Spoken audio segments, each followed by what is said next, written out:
Hey guys, welcome back on my YouTube channel. This is me, Dr. Sadaf Abrin, currently pursuing MD in pathology. आज की इस video के अंदर हम बात करने वाले हैं हार्मोन्स के बारे में। तो हम कौन सा हार्मोन डिस्कस करेंगे? एस्ट्रोजन। एस्ट्रोजन क्या होता है? एक नेचुरली सेक्स अकरिंग हार्मोन है जो कि प्रोड्यूस होता है किससे? ओवरी से, एड्रिनल ग्लैंड से, प्लासेंटा से ड्यूरिंग प्रेगनेंसी के दौरान। यानी आपसे अगर सवाल पूछा जाए कि एस्ट्रोजन कहाँ से प्रोड्यूस होता है, तो आपका जवाब होगा ओवरीज, एड्रिनल ग्लैंड और प्लासेंटा से प्रोड्यूस होता है ड्यूरिंग प्रेगनेंसी। मेजर जो होता है नेचुरल एस्ट्रोजन होता है किस फॉर्म में होता है? एस्ट्राडियोल के फॉर्म में होता है। बायोलॉजिकली जो एक्टिव एस्ट्रोजन होता है उसको बोला जाता है एस्ट्राडियोल।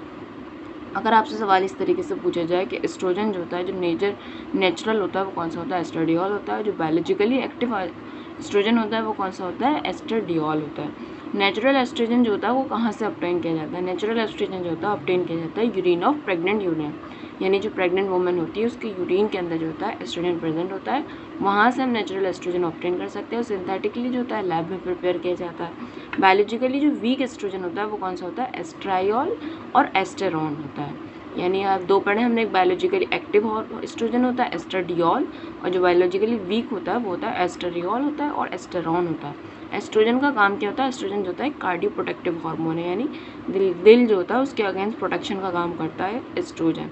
हार्मोन्स में अगर आपसे पूछा जाए कौन सा हार्मोन जो होता है कार्डियो प्रोटेक्टिव का काम करता है, तो आपका जवाब होगा एस्ट्रोजन। मोस्ट इफेक्टिव एस्ट्रोजन जो होता है प्रिवेंट करने के लिए osteoporosis, in the recent video हमने डिस्कस किया था ऑस्टियोपोरोसिस। ऑस्टियोपोरोसिस को जो प्रिवेंट करने के लिए कौन सा सबसे ज़्यादा हार्मोन जो इफेक्टिव होता है वो होता है प्रीमेरिन। प्रीमेरिन क्या है? एक तरीके का एस्ट्रोजन है। After menopause, the source of estrogen is adrenal gland. Estrogen synthesis in the body fat mass is verified by the conversion of epiandrosterone, one secreted by the ovary, to estrone. Menopause के बाद जो oestrogen का जो source होता है, menopause से पहले oestrogen कहाँ से निकल लेते हैं? ओवरी से, एड्रिनल ग्लैंड से और प्लासेंटा से ड्यूरिंग प्रेगनेंसी। अब जब मेनोपॉज हो गया तो एस्ट्रोजन का सोर्स क्या होगा? एस्ट्रोजन निकलते हैं एड्रिनल ग्लैंड से, और एस्ट्रोजन जो होता है सिंथेसाइज कहाँ होता है? एस्ट्रोजन की सिंथेसिस होती है बॉडी फैट मास के अंदर। पेरिफेरली होती है किस वजह से? By the conversion of epiandrosterone secreted by the ovary to estrone. ठीक है, अगर आपसे इस तरीके से सवाल पूछा जाता है कि मेनोपॉज के बाद जो होता है एस्ट्रोजन कहाँ से होता है, ये हमने मेनोपॉज वाले टॉपिक में भी आपको बताया था कि जो होता है कन्वर्जन कहाँ से होता है? इसका कन्वर्जन होता है जब एपिएंड्रोस्टेरोन का जो कि सिक्रेटेड होता है by the ovary to estrone, तो जब वहाँ से मेनोपॉज के दौरान जो उसके बाद जो होता है एस्ट्रोजन सिक्रेट होता है। अगर ओरल एस्ट्रोजन जो होता है हम जब लेते हैं उसके अंदर क्या होता है? एक तो जब ओरल एस्ट्रोजन लेते हैं उसके अंदर होता है फर्स्ट पास मैकेनिज्म, देखने को फर्स्ट पास इफेक्ट होता है। इस वजह से क्या होता है कि 10% ही रीच करता है सर्कुलेशन के फॉर्म में। किस फॉर्म में पहुंचता है? एस्ट्राडियोल के फॉर्म में। इसके बाद बाकी जो होता है रेस्ट जो होता है कन्वर्ट हो जाता है एस्टेरॉन के अंदर, एस्ट्राडियोल के अंदर। जब भी हम एस्ट्रोजन लेते हैं, ओरली लेते हैं, तो उसकी वजह से क्या होता है? सबसे पहले एस्ट्रोजन लेने के बाद फर्स्ट पास इफेक्ट होता है, यानी जब हम लेते हैं तो उसके बाद जाता है स्टमक के बाद जाता है इंटेस्टिन के अंदर जाता है, इंटेस्टिन के बाद लीवर के अंदर जाता है। यानी जब भी हम ओरल एस्ट्रोजन लेते हैं तो ओरल एस्ट्रोजन के अंदर देखने को पड़ता है हमें फर्स्ट पास इफेक्ट देखने को मिलता है। फर्स्ट पास इफेक्ट ये होता है कि पूरा मेटाबॉलिज्म होता है, यानी लीवर में जाता है, इंटेस्टीन में जाता है, उसके बाद जो तो फिर बॉडी को सप्लाई होता है। तो इसलिए क्या होता है बस 10% ही पहुंच पाता है सर्कुलेशन के अंदर। किस फॉर्म के अंदर पहुंचता है? एस्ट्राडियोल के फॉर्म में। बाकी जो बचता है यानी 90% जो बचा वो किस में कन्वर्ट हो गया? एस्ट्रॉन के अंदर और एस्ट्राडायोल के अंदर। इसलिए जो होता है ओरल एस्ट्रोजन हमें ज़्यादा लेना पड़ता है। अगर हमारी डिमांड ज़्यादा होती है 10% से, तो हमें जो होता है उसकी डोज ज़्यादा लेनी पड़ती है, क्योंकि जो होता है इसके अंदर फर्स्ट पास देखने को मिलता है, फर्स्ट पास इफेक्ट।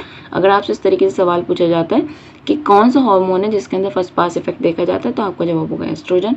या फिर इस तरीके से पूछा जा सकता है कि फर्स्ट पास इफेक्ट की वजह से कहता है कितना % एस्ट्रोजन जो होता है सर्कुलेशन में पहुंचता है, तो आपका जवाब होगा 10%। Risk of hypertension and thrombosis increase with oral hormone. जब हम ओरल हार्मोन लेते हैं तो उसकी वजह से क्या होता है? हाइपरटेंशन के और थ्रोम्बोसिस के चांसेस बढ़ जाते हैं। आपको याद रखना, पूछा जा सकता है आपसे। सिंथेटिक एस्ट्रोजन जो होता है कहाँ से एक्सट्रैक्ट किए जाते हैं? एक्सट्रैक्ट किए जाते हैं सोया से और मैक्सिकन हमसे एंडोमेट्रियल और ब्रेस्ट कैंसर जो होता है are associated with prolong use of estrogen. अगर एस्ट्रोजन का हम लंबे समय से इस्तेमाल कर रहे हैं तो उसकी वजह से क्या हो सकता है? ब्रेस्ट कैंसर हो सकता है या एंडोमेट्रियल कैंसर हो सकता है। अगर आपसे इस तरीके से सवाल पूछा जाए कि जो होता है condition which are associated with prolong use of estrogen, तो आपका जवाब होगा एंडोमेट्रियल या फिर ब्रेस्ट कैंसर। अब बात करते हैं हम फिजियोलॉजी की।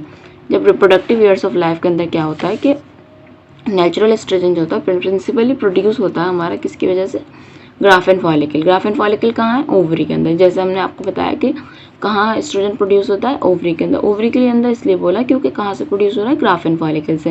ये इन्होंने लिखा है कि रिप्रोडक्टिव ईयर्स ऑफ लाइफ के अंदर जो नेचुरल एस्ट्रोजन होता है वो प्रिंसिपली प्रोड्यूस होता है कहाँ से? ग्राफिन फॉलिकल के अंदर।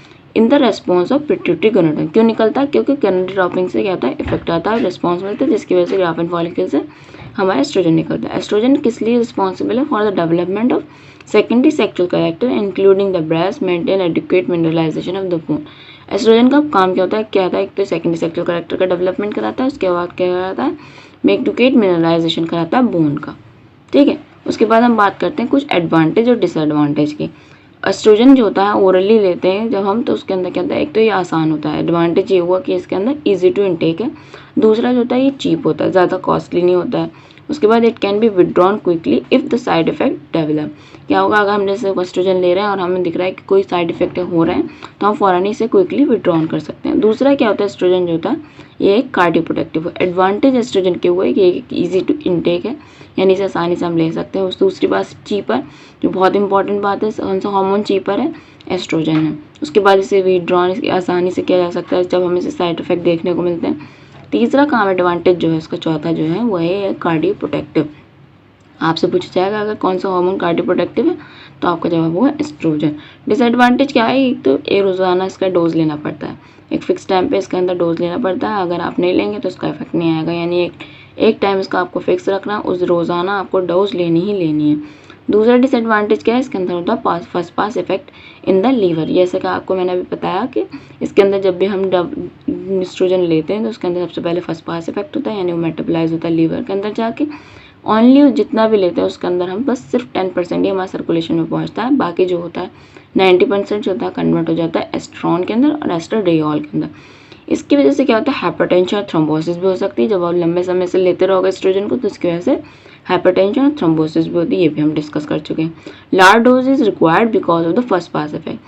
इसकी वजह से क्या होता है? क्योंकि फर्स्ट पास इफेक्ट होता है तो 10% ही पहुंच रहा है हमारे सर्कुलेशन में, तो इसकी वजह से हमें जो होता है डोज जो होती है ज़्यादा लेनी पड़ती है ताकि हमारा सर्कुलेशन में ज़्यादा पहुंचे। ठीक है, ये एडवांटेज हुई और डिसएडवांटेज हुई।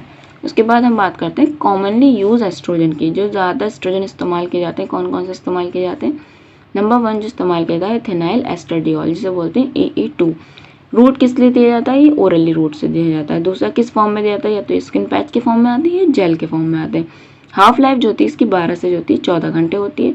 पीक लेवल इसका होता है 4 आवर के अंदर होता है, यानी हाफ लाइफ इसको भी 12 से 14 घंटे हुई। लेने के बाद जो उसका पीक पहुंचता है वो पहुंचता है 4 घंटे के अंदर। किस लिए इस्तेमाल किया जाता है? फिनाइल एस्ट्राडियोल इस्तेमाल किया जाता है DUB में इस्तेमाल किया जाता है डिस्फंक्शनल यूट्राइन ब्लीडिंग के अंदर, टू रेगुलेट करने के लिए, कंट्रोल करने के लिए अमाउंट ऑफ ब्लीडिंग को। कितना दिया जाता है? 20 से लेकर 30 माइक्रोग्राम दिया जाता है। दूसरा है हमारा कॉन्जुगेटेड एस्ट्रोजन। ये क्या एक तरीके का नेचुरल एस्ट्रोजन होता है जो ड्राइव किया जाता है फ्रॉम द मेयर्स यूरिन से। किस लिए इस्तेमाल किया जाता है? कॉन्जुगेटेड एस्ट्रोजन इस्तेमाल किया जाता है मेनोपॉजल वुमेन के अंदर। क्यों? टू प्रमोट करने के लिए बोन मिनरलाइजेशन और कार्डियोप्रोटेक्टिव इफेक्ट। क्योंकि जब मेनोपॉज हो जाता है उस दौरान क्या होता है? एस्ट्रोजन का लेवल कम हो जाता है हमारी बॉडी के अंदर, तो इसलिए जो होता है कॉन्जुगेटेड एस्ट्रोजन का इस्तेमाल किया जाता है बोन की मिनरलाइजेशन के लिए, कार्डियोप्रोटेक्टिव इफेक्ट के लिए। इफेक्टिव होता है किस लिए? कंट्रोल करने के लिए profuse bleeding of the puberty menorrhagia. Puberty की मेनोरेजिया जो होता है, प्यूबर्टी के दौरान जो बहुत ज़्यादा एक्सेसिव ब्लीडिंग होती है उस दौरान भी होता है, बहुत ज़्यादा इफेक्टिव होता है। तो कॉन्जुगेटेड एस्ट्रोजन इस्तेमाल किया जाता है प्यूबर्टी मेनोरेजिया के अंदर। कितना इस्तेमाल किया जाता है? 0.625 मिलीग्राम इस्तेमाल कर सकते हैं। 0.625 मिलीग्राम से लेकर 1.25 मिलीग्राम एस्ट्रोजन इस्तेमाल कर सकते हैं। उसके अलावा हम इस्तेमाल कर सकते हैं डायनोस्टेरॉल क्रीम इस्तेमाल करते हैं। ये एक तरीके की नॉन स्टेरॉइडल एस्ट्रोजन होती है, एस्ट्रॉल बोलते हैं। किस लिए इस्तेमाल की जाती है? वेजिनाइटिस के अंदर, सेनाइल वेजिनाइटिस जो हो जाती है या फिर यूरेथ्रल सिंड्रोम, मेनोपॉजल सिम्टम है दोनों। ये देख तो जेल के फॉर्म में आती है, क्रीम के फॉर्म में आती है। उसके अलावा हम बात करते हैं इम्प्लांट्स आते हैं एस्ट्रोजन के। क्या होता है? एक ट्रांसडर्मल पैच होते हैं जो अप्लाई किए जाते हैं over the outer aspect of the buttocks पे इस्तेमाल किए जाते हैं या फिर लोअर एब्डोमेन के ऊपर लगाए जाते हैं। एक आते हैं माइक्रोनाइज एस्ट्रोजन आते हैं, वो भी क्या होता है? ओरली इस्तेमाल किए जाते हैं। उसके अलावा हम बात करते हैं इंडिकेशन की, यानी एस्ट्रोजन जो होता है किस दौरान इस्तेमाल किया जाता है, क्या क्या इंडिकेशन है जिसमें हम एस्ट्रोजन इस्तेमाल कर सकते हैं। जैसे मेनोपॉजल सिम्टम है, मेनोपॉजल सिम्टम में जैसे हमने अभी बात करी, जैसे सेनाइल वेजिनाइटिस है, यूरेथ्रल सिंड्रोम है, या फिर जो है हॉट फ्लैशेस है, या फिर जितने भी मेनोपॉजल सिम्टम है उसके अंदर हम जो है एस्ट्रोजन का इस्तेमाल करते हैं। उसके अलावा ऑस्टियोपोरोसिस में भी बहुत इंपॉर्टेंट रोल है इसके अंदर। उसके अलावा हम कर सकते हैं इसके अंदर वल्वोवेजिनाइटिस अगर बच्चों के अंदर हो रही है, या सेनाइल वेजिनाइटिस हो रही है, यूरेथ्रल सिंड्रोम हो रही है मेनोपॉजल सिंड्रोम के अंदर, मेनोपॉजल वुमेन के अंदर, उसके अंदर एस्ट्रोजन इस्तेमाल कर सकते हैं। ये आपको याद रखना है। सेनाइल वेजिनाइटिस जब होती है या फिर वल्वोवेजिनाइटिस चिल्ड्रन के अंदर होती है, दोनों वेजिनाइटिस में बच्चों में हो या बड़ों में हो, तो कौन सा हार्मोन इस्तेमाल किया जाता है? एस्ट्रोजन इस्तेमाल किया जाता है। या फिर ओरल कॉन्ट्रासेप्टिव पिल्स के तौर पर इस्तेमाल किया जा सकता है, DUB में इस्तेमाल किया जाता है, टर्नर है या फिर टेस्टिकुलर फेमिनाइजेशन सिंड्रोम है, उसके अंदर भी इस्तेमाल किया जाता है। एस्ट्रोजन के साथ प्रोजेस्टेरोन भी देना पड़ेगा उसके अंदर। या फिर कोई प्रोस्टेटिक कैंसर है तो उसके अंदर भी हम एस्ट्रोजन इस्तेमाल कर सकते हैं। इंडिकेशन में आपको याद रखना है, एक तो मेनोपॉजल सिम्टम में इस्तेमाल करते हैं, दूसरा ऑस्टियोपोरोसिस के अंदर इस्तेमाल करते हैं। एक ये याद रखना है कि अगर वेजिनाइटिस वल्वोवेजिनाइटिस चिल्ड्रन के अंदर हो रही है या फिर सेनाइल वेजिनाइटिस जैसे कि मेनोपॉजल वुमेन में होती है, तो कौन सा हार्मोन है जो दोनों में इस्तेमाल किया जाता है? आपको याद होना चाहिए एस्ट्रोजन। साइड इफेक्ट क्या हो सकते हैं इसके अंदर? जब हम इस्तेमाल करेंगे एस्ट्रोजन तो उसके साइड इफेक्ट भी तो होंगे ना। तो साइड इफेक्ट क्या हो सकते हैं? जैसे नोजिया है, वॉमिटिंग है, मेस्टैल्जिया है यानी वाटर रिटेंशन है, इंक्रीज वेट हो सकता है, थ्रोम्बोएम्बोलिज्म होता है, सेरेब्रल थ्रोम्बोसिस भी हो सकता है, या फिर इंडोमेट्रियल या ब्रेस्ट कैंसर जैसे कि हम बता सकते हैं अगर आप लंबे समय से एस्ट्रोजन ले रहे हैं तो उसकी वजह से क्या हो सकता है? एंडोमेट्रियल कैंसर हो सकता है या फिर ब्रेस्ट कैंसर हो सकता है। एंडोमेट्रियल कैंसर हो सकता है, ब्रेस्ट कैंसर हो सकता है, या फिर हेपेटिक एडिनोमा हो सकता है, या फिर कोई गॉल ब्लैडर से रिलेटेड कोई आपको डिजीज हो सकती है। So guys, this is all about today's video and I hope you like the video. If you like please hit like button and share with your friend. If you have any query just feel free to comment below in the comment section. फिर मिलते हैं आपसे next video के अंदर। Thank you so much for watching my video and supporting.